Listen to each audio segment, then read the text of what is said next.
3년여의 감염병 사태가 종료된 뒤 도내 학교 폭력이 다시 고개를 들고 있습니다. 1년 전보다 학교 폭력을 경험했다는 수치가 크게 증가했는데요. 그나마 다행인 건 그가 방관자였던 학생들 태도가 달라지고 있다는 점입니다. 이창익 기자입니다.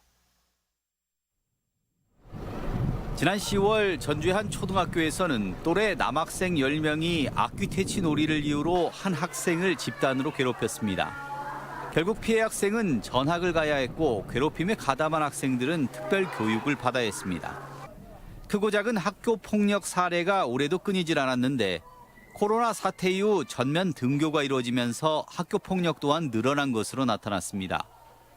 전북교육청이 지난 4월 온라인을 통해 도내 초중고생 14만 명을 설문조사한 결과 학교 폭력 피해 경험이 있다라고 응답한 학생 비율은 2.8%로 지난해보다 1% 가까이 오른 것으로 조사됐습니다.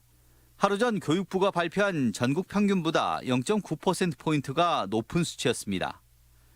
학교별로는 초등학교가 5%로 가장 높았고 중학교 2.9, 고등학교 1.1% 순이었습니다.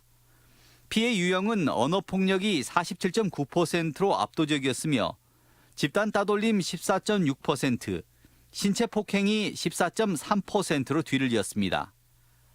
학교 폭력은 접촉이 잦은 일과 시간에 대부분 발생했으며 장소 역시 70%는 학내에서 발생하는 것으로 조사됐습니다. 가해 이유는 장난으로 이유 없이 그랬다거나 마음에 안 들어서 그저 화풀이라고 응답하는 등 공감 능력 결핍과 자기중심적 행동의 경향성이 높아졌다는 분석입니다. 그나마 다행인 건 학교 폭력을 목격했을 때 아무것도 하지 못했다는 응답보다 도움을 줬다는 응답이 많아진 점입니다. 방관자를 적극적 방어자로 바꿔주는 교육과 학생 언어 문화 개선을 위한 인성교육 중점학교를 확대 운영할 예정입니다. 전북교육청은 또 내년 신설되는 학교폭력 예방지원센터와 학폭조사관 제도를 바탕으로 사안 처리의 공정성과 신속성을 더 높여나가기로 했습니다. MBC 뉴스 이창익입니다.